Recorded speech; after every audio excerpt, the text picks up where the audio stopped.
अस्सलाम वालेकुम फ्रेंड्स। आज हम ऐसे ब्रांड के बारे में बात करेंगे जो कि पूरी दुनिया में अपने शानदार कॉफ़ी प्रोडक्ट की वजह से बहुत फेमस है और यहाँ पे मिलने वाली कॉफ़ी का कहीं और से मिलने का सवाल ही पैदा नहीं होता।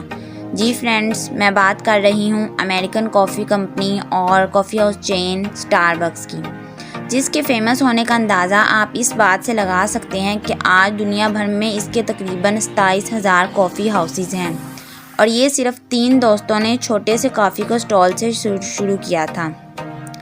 सबसे इंटरेस्टिंग बात ये है कि इसमें काम करने वाले एम्प्लॉय ने चंद सालों बाद ही इसको ख़रीद लिया और इन्हीं की वजह से ये कॉफ़ी हाउस इतना एक्सपेंड हुआ। चलें फ्रेंड्स, बगैर टाइम वेस्ट किए हुए मैं आपको इसकी इंटरेस्टिंग स्टोरी के बारे में बताती हूँ। तो फ्रेंड, इस स्टोरी का स्टार्टअप 47 ईयर्स अगो से है।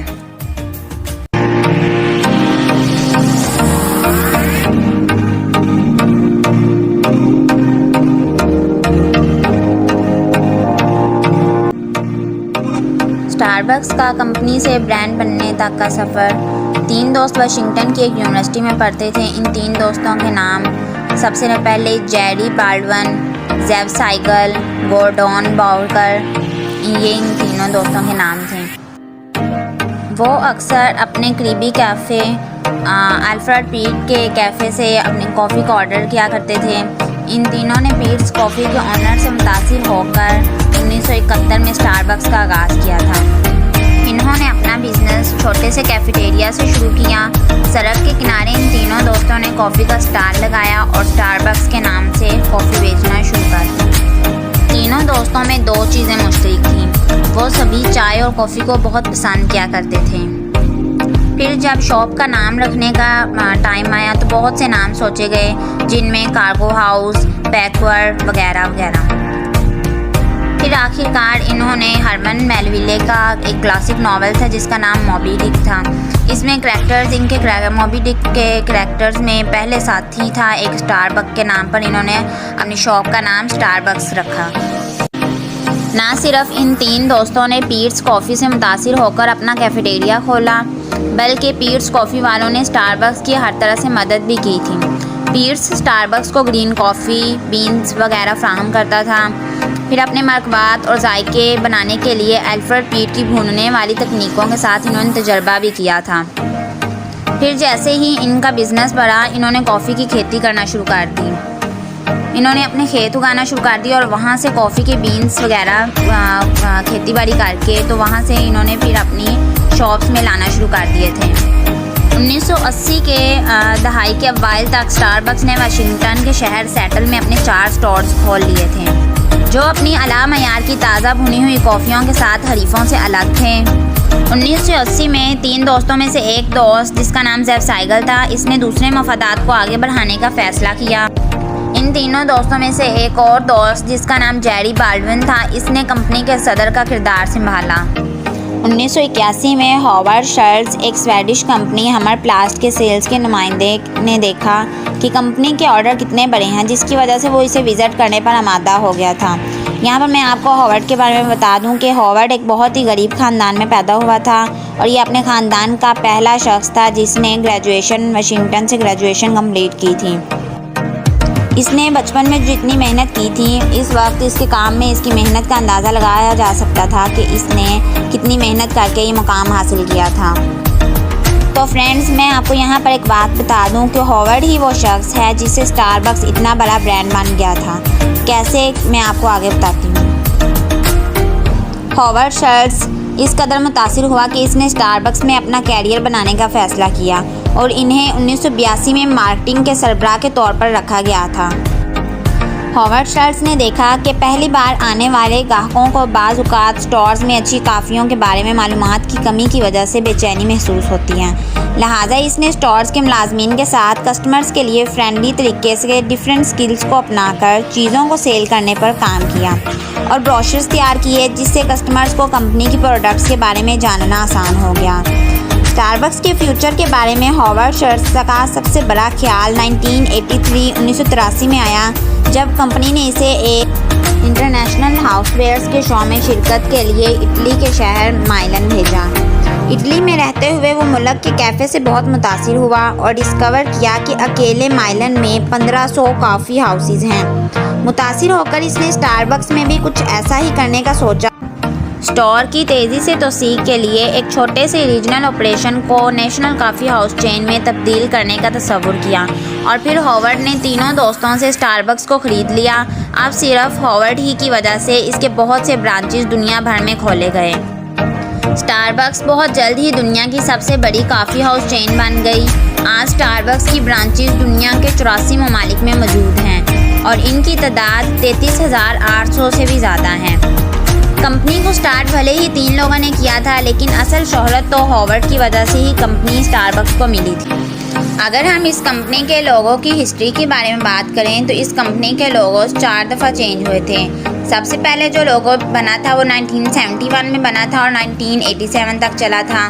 दूसरा लोगो 1987 से 1992 तक चला था।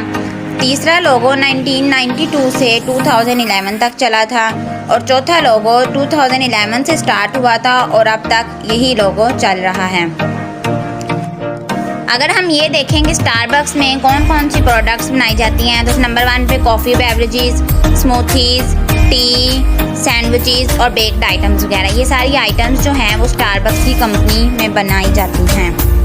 अगर हम इस कंपनी की कॉफ़ी और स्मूथीज़ के बारे में बात करें तो हमें इस कंपनी में बहुत सी कॉफ़ीज़ के फ्लेवर्स भी मिल सकते हैं और स्मूथीज़ के फ्लेवर भी मिल सकते हैं। अब मैं आपको डिफरेंट फ्लेवर्स की कॉफ़ीज़ और स्मूथीज़ दिखाती हूँ।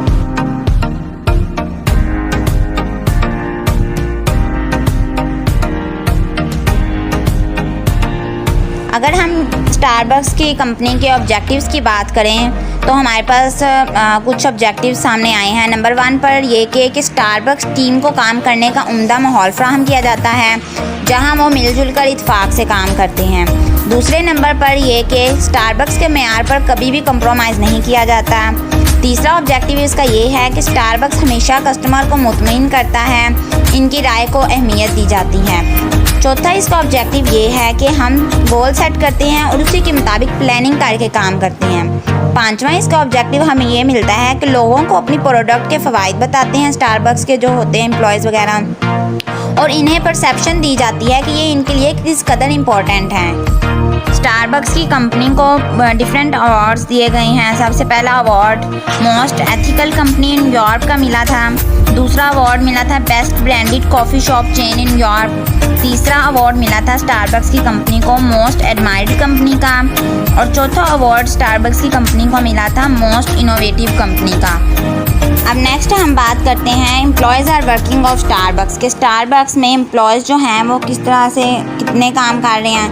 तो 2020 में स्टारबक्स में 3,49,000 वहाँ पे एम्प्लॉयज़ काम कर रहे थे और ये 2019 की निस्बत इंक्रीज़ हुए थे। 2020 में और ज़्यादा बढ़े, 2021 में और ज़्यादा इंक्रीज़ हो गए और 2021 में जो अब एम्प्लॉयज़ की नंबर्स की जो स्ट्रेंथ है वो 3,83,000 हो चुकी है 2021 में।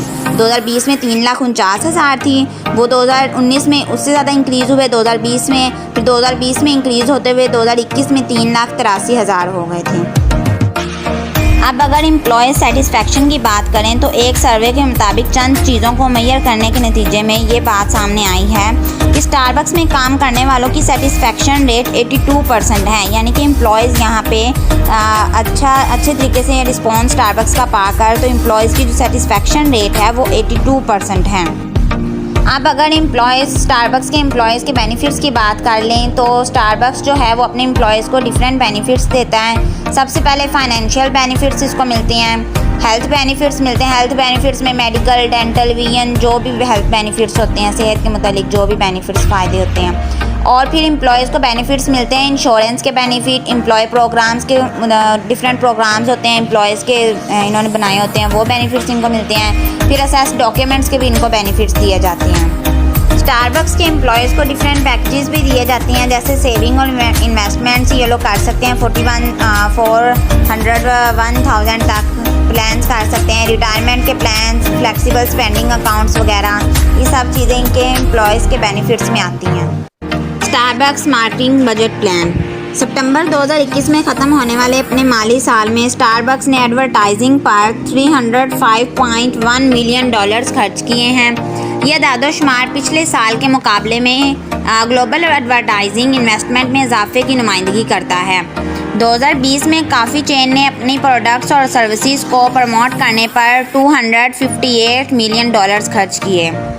आगे हम इसकी नेट इनकम की अगर बात करें तो global coffee house chain Starbucks की रिपोर्ट के मुताबिक पिछले साल इसकी नेट इनकम $4.2 बिलियन थी। ऑपरेटिंग इनकम की बात करें तो $4.87 बिलियन इसकी ऑपरेटिंग इनकम है 2021 के अदादोशुमार के मुताबिक। अब उसके बाद अगर हम बात करें issues are faced of Starbucks के स्टारबक्स को कौन कौन से इश्यूज़ फेस करने पड़ रहे हैं, तो नंबर 1 पर है सबसे पहला इशू जो कि स्टारबक्स को फेस करना पड़ रहा है वो है प्राइसेस का। कॉफ़ी बीन्स महंगे होने की वजह से कॉफ़ी की कीमतों में खुद ब खुद इजाफा हो रहा है, जिससे फ्यूचर में कस्टमर्स की तादाद पर असर पड़ सकता है। दूसरा इसका इशू है इकोनॉमिक सिचुएशन का। तीसरा इसका इशू टेक्नोलॉजिकल फैक्टर्स का है। चौथा इसका इशू कंपटीशन का है।